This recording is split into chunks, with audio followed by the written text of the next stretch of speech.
Welcome back, horror fans, cinephiles, and Giallo enthusiasts. I am Tanner Leeser, your host here for all things Giallo and Giallo adjacent on The King in Giallo. Back by viewer demand is yet another Giallo adjacent review coined How Giallo Is. And today, we are talking about the highly controversial 1980 crime thriller slasher Cruising, directed by William Friedkin and starring Al Pacino.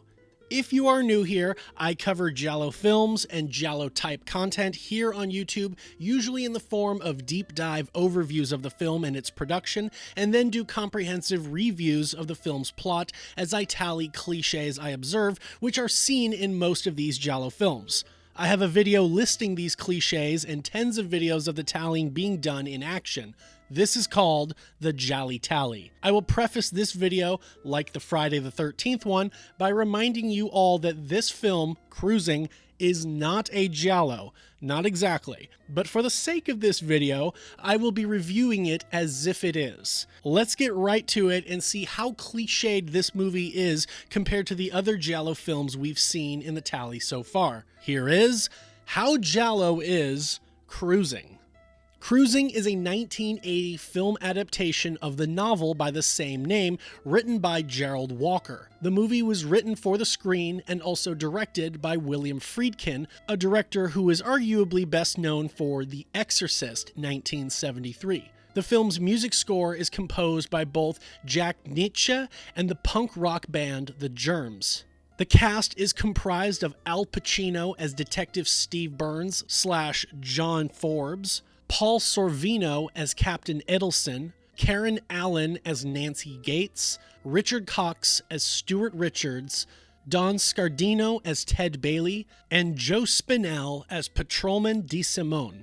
The plot follows Steve Burns as he's recruited by Captain Edelson to go undercover into the notorious and shady scenes of gay clubs and underground S&M leather bars of New York City's West Village and Meatpacking District to try and catch an anonymous killer who has already murdered several young men, all of whom share a resemblance to Steve Burns. Burns is tasked with donning a second personality, frequenting these clubs, fitting in, and trying to lure the killer out. The stress of his assignment creates problems for him with his girlfriend and forces Burns to confront the ugly side of law enforcement in his local precincts as the desperation to catch the killer before the Democratic Convention comes into town clashes with the gay bashing and overall apathetic attitude of the cops to keep the gay population protected under regular duress. I'm going to skip over my usual deep dive overview because my friend Nathan and I already have 2 full-length podcast episodes dedicated to Cruising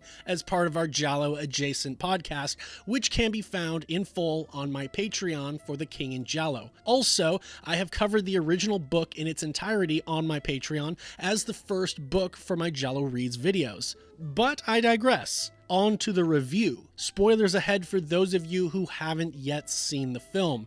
You've been warned.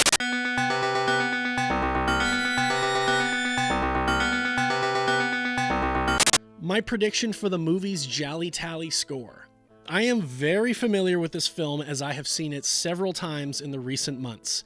I am not anticipating that this film will break ground in my current standings for the GialliTally, but I think it might do better than Friday the 13th did, which was 401 points total. I will predict between 450 points. Well, let's begin the GialliTally and review portion of the video, beginning as always with the previewing cliches, and since this is not a Giallo, I will just be covering the title. Cliche points for the title, Cruising. Well, one-word title, 5 points. And would you look at that? It is plot o'clock. The film begins with its brief opening credits sequence. Foreign locales, New York City, 5 points. Urban locales, 2 points. We then cut to these guys on a boat. Something is spotted floating in the water. It's an arm. M is for morgue, 5 points. The arm is being inspected, and this detective asks if it can be matched to a torso which had come in the previous month. They bicker over procedure. The doc argues they can fingerprint the arm and possibly identify the person, but the detective retorts that unless the doc can provide a probable cause of death, then he can't prosecute a homicide unless he finds the rest of the body. As it is, he has too much to deal with, and so he leaves. The doctor insults the police department for not even trying to investigate, claiming they won't prosecute unless someone is already downtown confessing. The arm is placed on a slab with other pieces and locked away, presumably to never find justice. Cut to 2 patrolmen on their beat, one of which is played by Joe Spinell, lead actor and writer for the film Maniac, which will come out 10 months after the release of Cruising. His character is upset because his wife just left him. The officers cruise around, overseeing an area inundated with young gay men. He expresses disgust towards what he sees. These 2 hustlers walk by, and after some tense back and forth, the cop halts them. He threatens them to get into his cruiser. As the officers proceed to abuse the 2 hustlers, we follow this individual into the leather bar. The man descends into the cellar. I'm gonna graciously go with N is for nudity, 5 points. Typically, I only count the nudity if clothes are not involved, but this movie does have a lot of assless chaps. Gratuitous 1970s dancing, extra if naked, 5 points. Queer characters, gay and cross-dressers, 5 points. Oral, 7 points. Keep in mind, these are not paid actors, and most of the things filmed in these bar scenes are 100% authentic. This fellow approaches the man we followed in at the bar. They banter for a little bit, then we cut to them getting a hotel. I'm not sure if that's poppers or coke, but illicit drugs taken, 5 points. And the 2 get at it. Sometime later, our guy is out of bed, who begins taunting the fellow, asking him if he's ever been ripped off and that he cannot believe that he's not afraid. K is for knives, 5 points. He holds the knife to the fellow's throat and says, "Who's here? I'm here. You're here." The fellow now confesses he's afraid. The man tells him to roll over. The man binds both his hands and feet. The fellow begs, but the man begins stabbing him multiple times.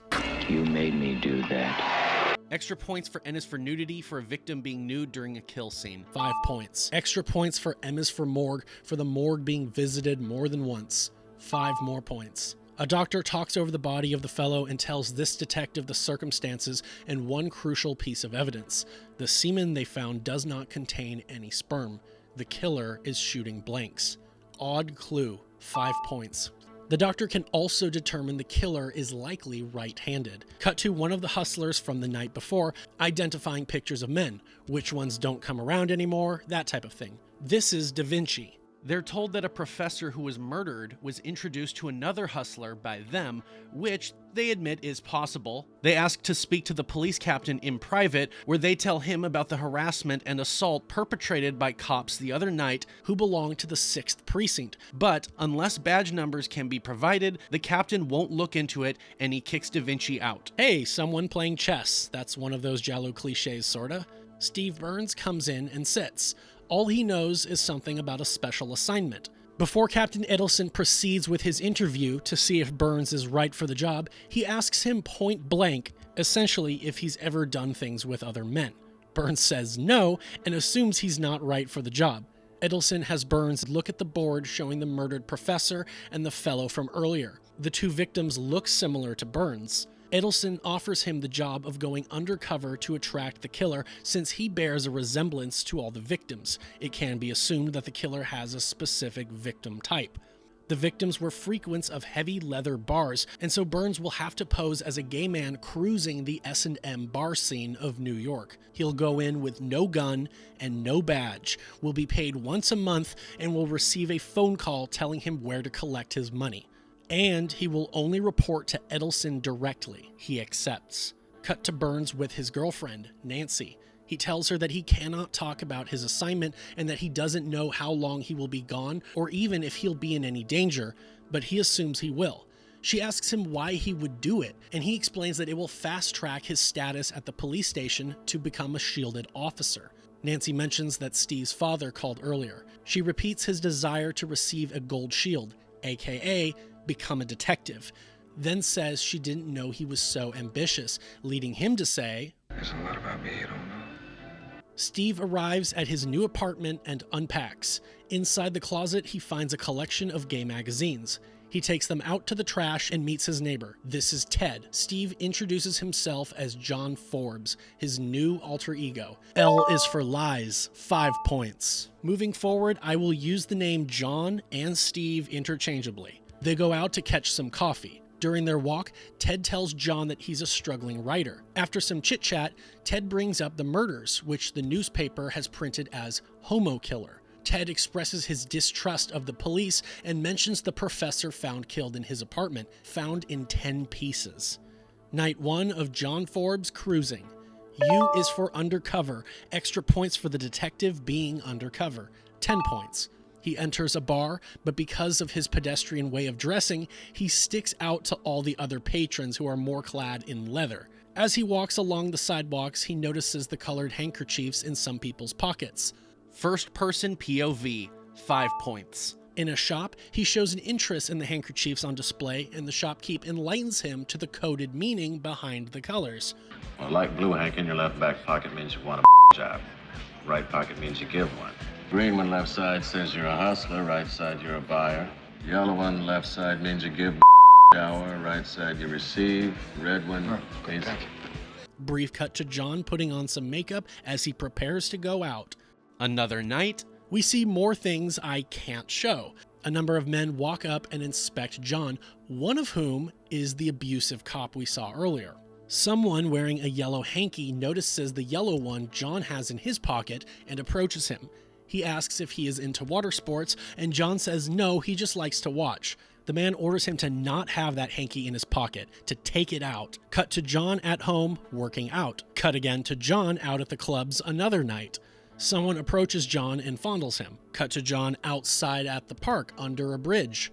Some guys walk by and hurl a slur at him. Then the abusive cop walks by again. He stops and takes a gander at John, just as this man walks up and the two walk off together. We transition to a later day as Steve goes to meet with Captain Adelson. He mentions that the bartenders are starting to recognize and trust him. Next, he name drops a known mafioso, and the captain says he cannot move against that man, but when Steve asks him why not, Adelson reminds Steve that he asks the questions. Q is for questions, 5 points. Another night out, and we follow this man as he cruises. He starts talking with this man hidden in the shadows. The shadowy man's voice is that of the killers. How about the park? They take off together and find someplace secluded. They pass some guys fooling around in the foliage. Aardvarking, 10 points. Queer sex scene, 7 points. We hear the nursery rhyme once more. I'm here. You're here. The two stroll off the beaten path, but the killer pulls away, hiding from his target. The man calls out to him, and then the killer strikes him from behind. We follow Steve on his way home.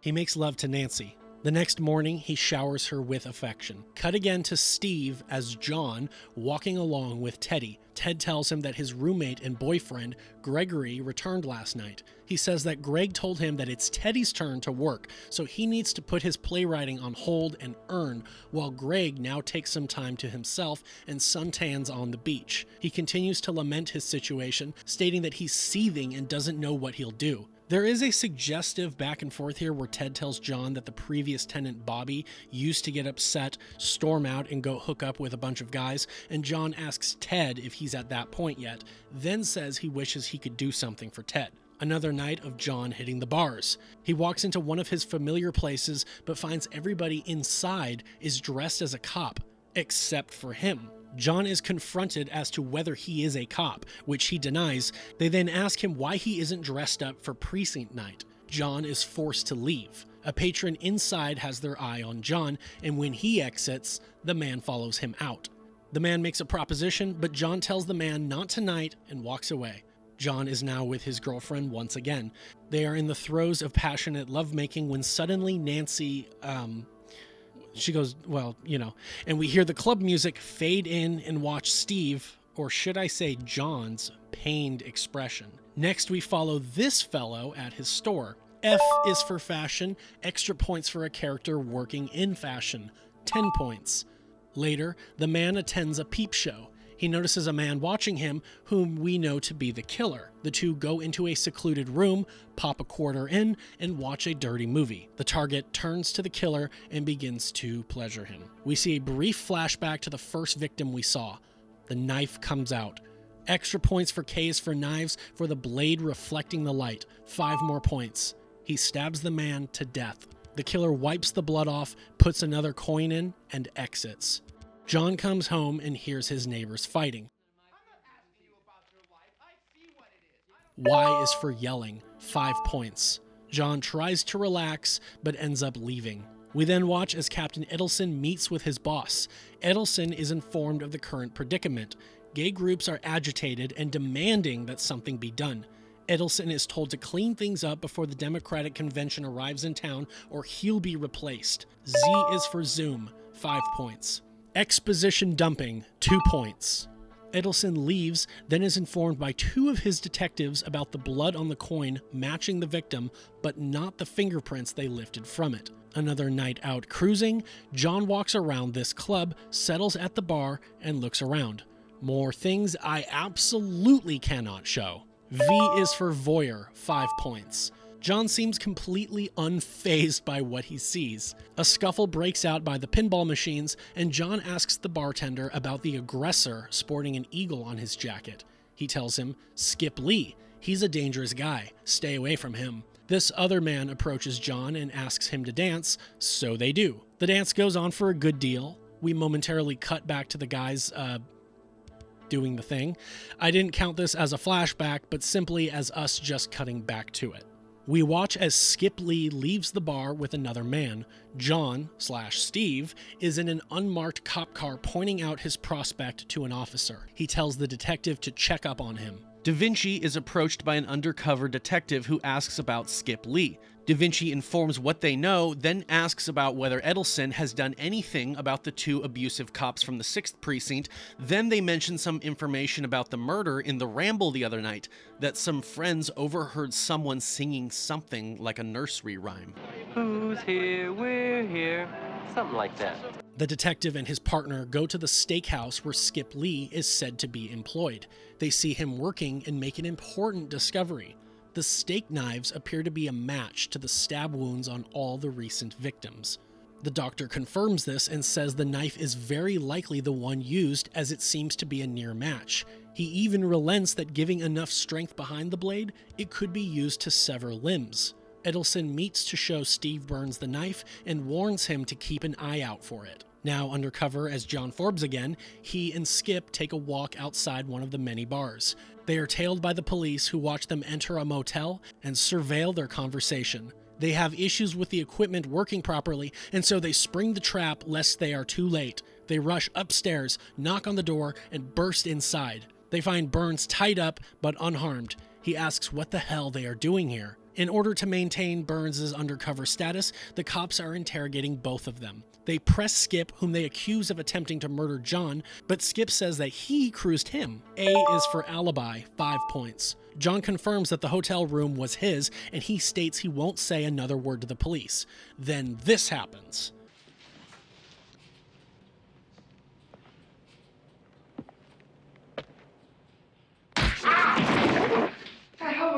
He is questioned again, but asserts he's already told them what they want to know. They separate the 2 men. In the other room, Steve says they came in way too early. Skip is asked whether he recognizes any of the victims. He says he does not. Steve listens from the outside, visibly bothered by his cohort's tactics during the interrogation. The cowboy is brought back in and slaps the piss out of Skip. They hold up one of the steak knives, and he claims they're from his work. They command Skip to undress and tell him that they are going to give him the floating ball test, and if he fails it, that he is their main guy. The detective team is informed that Skip's prints are not a match. One of them pleads to let him make Skip confess, but he is told off.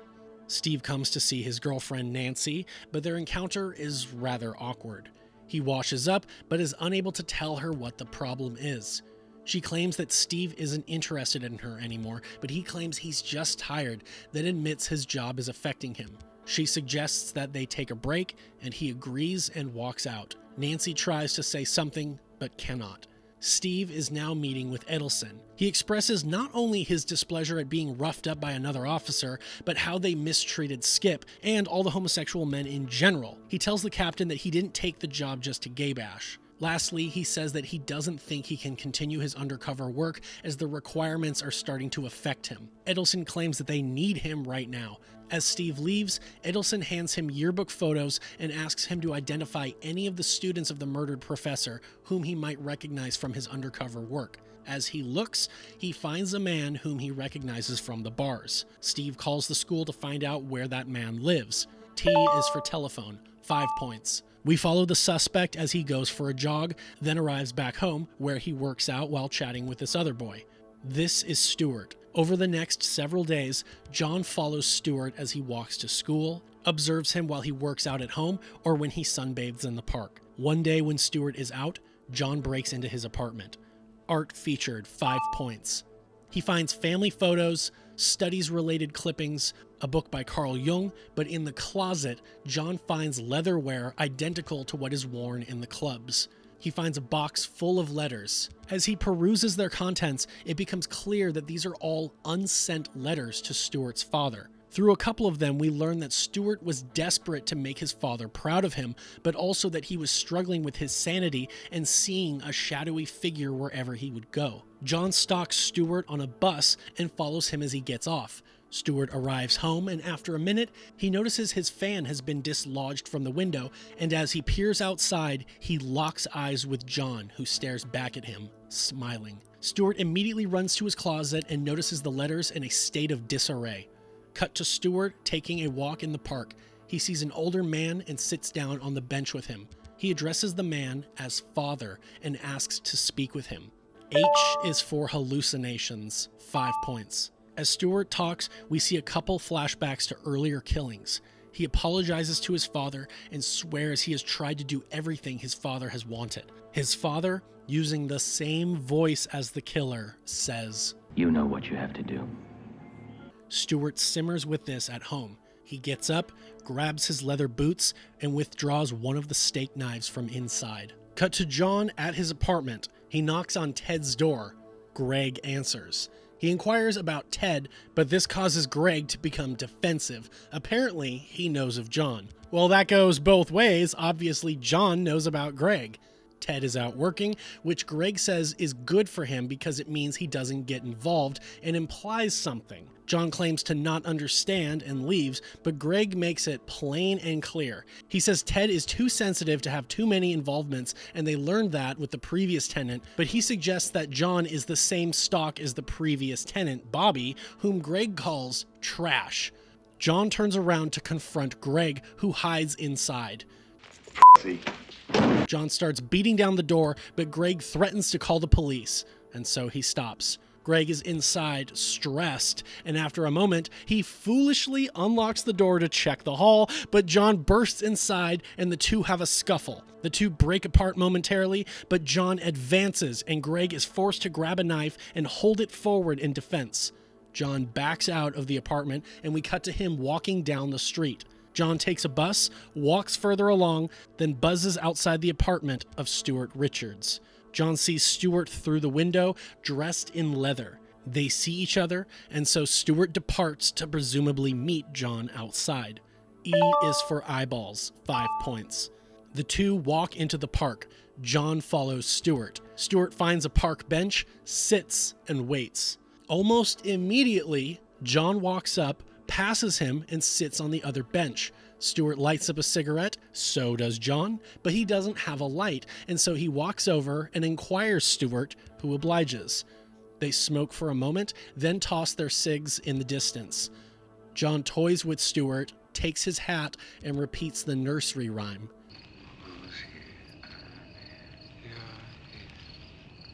They debate whose place to go to, but Stuart suggests they go under the tunnel and assures John that nobody is out. They take a walk. They find a place and begin undressing. John's responses to Stuart's questions prove his expertise and experience he's acquired over the weeks. When asked how big he is, he says party size. What's he into? He goes anywhere. Then he asks hips or lips. Interestingly, Stewart appears visibly uncomfortable, dare I say, afraid, and John seems very much like the aggressor in this situation. He tells Stewart to take his pants off, who begrudgingly does, but as he lowers them to his ankles, John stomps on his pants and Stewart pulls a knife. Then John does. They both go to strike, but John is quicker and he stabs Stewart. Stewart collapses. While on the ground, he whimpers. Cut again, we are in a hospital. Captain Edelson tells Stewart that he attacked an officer last night and that his fingerprints are on the coin they found at the peep show. He says 20 to life if this goes to trial, but offers that if Stewart confesses to about 7 or 8 murders they believe him to be involved in, they will get him a deal of 8 years, which the DA agreed to already. Stewart says, I never killed anyone. On the way out, Edelson tells Steve that he'll have to go to the grand jury to absolve himself of what he did, and this will prevent him from getting sued or slapped with any charges. Steve thanks Edelson for the opportunity he has given him. Edelson gives Steve the week off and welcomes him to the detective division. Detectives are cleaning out Stewart's room now. They learn that his father has been dead for over 10 years, but Stewart never got over it. The police are now investigating another murder. The captain goes inside. He meets with a patrolman played by Joe Spinell, DeSimone. The victim is Ted. I'll graciously add bathroom murder scene, 7 points. Based on the circumstances, it appears that he was killed by someone he knew.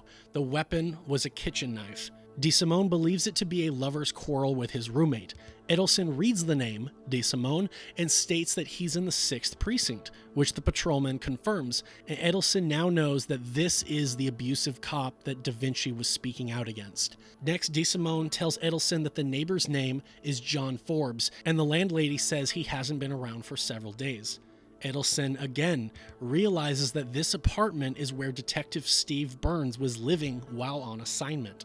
We watch a man in leather enter one of the S&M bars, then watch as Nancy comes home. Inside, she hears running water. It is Steve. He's back. He says he's finished and asks her if he can stay. She says yes, and he promises he will tell her about what happened. She leaves him to finish shaving.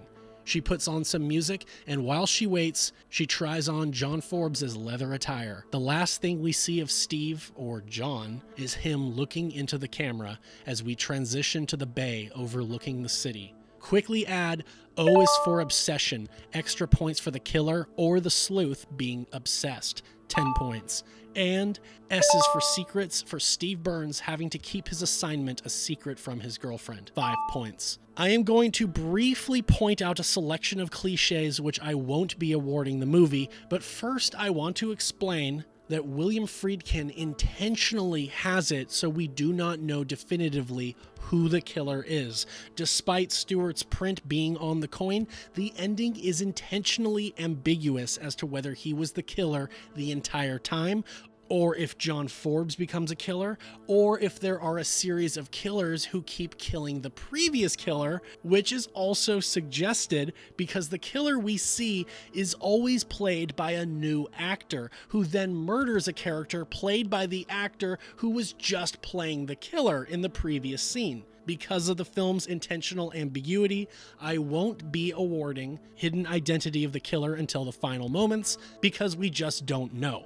Killer's identity hidden due to the editing or framing, because technically we see their face all the time. Someone else is believed to be the killer, aka mistaken identity, specifically referring to Skip Lee, because the police don't entirely believe he is their man, but they believe that they can pin the murders on him. The killer is killed by someone because we don't know. And that's cruising. Let's segue to the GialliTally cliches for this movie. Post-Giallo viewing cliches. The reason for the killing. Well, whoever it is, the reason seems to be mental illness, psychopathy, or obsession, 7 points. The reason for the investigation. Police investigator, 2 points.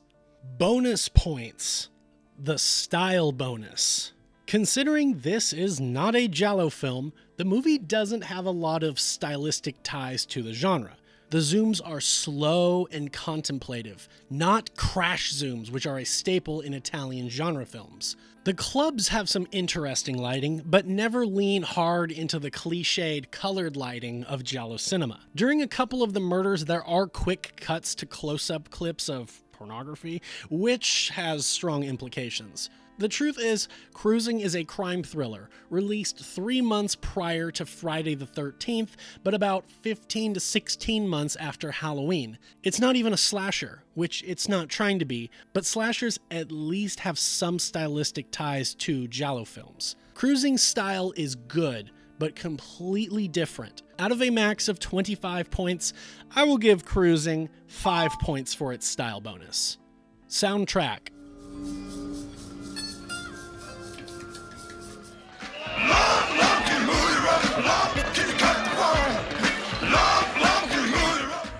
A platinum soul, he never shows his face. I've heard stories.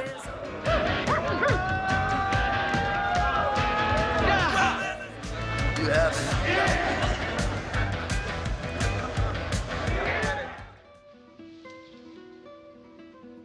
It's great, but no. Bad effects. Nope. Final look. Extra points. The Deadpool tallying how many kills and deaths are featured in the film. I break it down as thus: 10 points per kill or death scene for the main Deadpool, plus any stylistic kill multipliers, which we didn't add yet, plus the knife kill bonus. We have the first victim, Lauren Lucas, impaled with a knife, 21 points. The second victim, Eric Rossman, impaled with a knife, 21 points. The third victim, Martino Perry, impaled with a knife, 21 points. And Ted Bailey, we don't see it, but he is impaled with a knife, 21 points. Extended Deadpool for those other deaths mentioned but not seen. I'll give 3 points for each. The Professor, Paul Vincent, 3 points. Tim Lowe, another kill mentioned, 3 points. 4 unnamed men found in the Hudson River, one of which is an entire body, one is just a leg, another just an arm, and one just a torso. 4 times 3, 12 points. And John Richard, Stewart's deceased father, 3 points. Red herrings for the total number of legitimate suspects in the film. 5 points per legit suspect are awarded.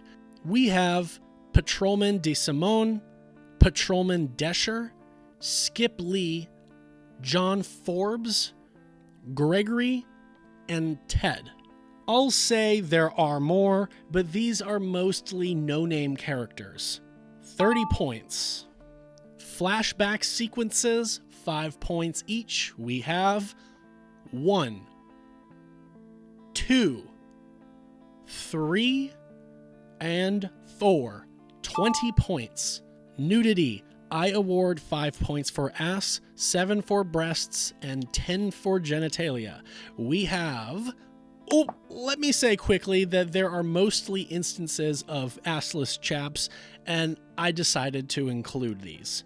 So, ass, ass, ass, ass, ass, ass, frontal, technically, genitalia, ass, ass, ass, ass, ass, ass, ass, genitalia, ass, ass, ass, ass, ass, and ass. 115 points for nudity. Ladies and gentlemen, for Cruising, I awarded the film an AZ score of 16 out of 26. With the bonus points for these, we have a modified score total of 110 points. And for the full GialliTally score, I award Cruising a GialliTally score of 469 points. compared to Slaughter Hotel, which is currently in first with 827 points, A Lizard in a Woman's Skin in second with 759 points, and The Case of the Scorpion's Tail in third with 741 points. Cruising is somewhere like 16th place in the full GialliTally standings, but compared to the other Giallo adjacent movie covered here so far, Friday the 13th, which had 401 points, Cruising is in the lead for the Giallo adjacent GialliTally. I predicted that the movie would do between 400 and 450 points, so I was a little below, but I'm fine with that. I was close enough. You gotta count these small victories. Anyways, like I always say, these points do not mean a movie is better or worse. Please like this video, share it with your friends if they are horror fans or cinephiles, subscribe to The King in Giallo if you haven't yet, and if you have any questions, thoughts, curiosities, or concerns, leave those below in the comments section and I will get back to you. Give The King in Giallo a follow on Instagram and a like on Facebook. Subscribe to The King in Giallo Patreon to see early access to my videos, with some videos now able to be seen up to 8 weeks in advance, plus exclusive content found only there, such as the viewings, the King in Giallo podcast, the Giallo adjacent podcasts, the Rat Hole Burn movie reviews, and the Giallo Reads book reviews. Thank you very much for your continued support. This is Tanner Leeser for The King in Giallo, and if nothing else, I'll see you next time.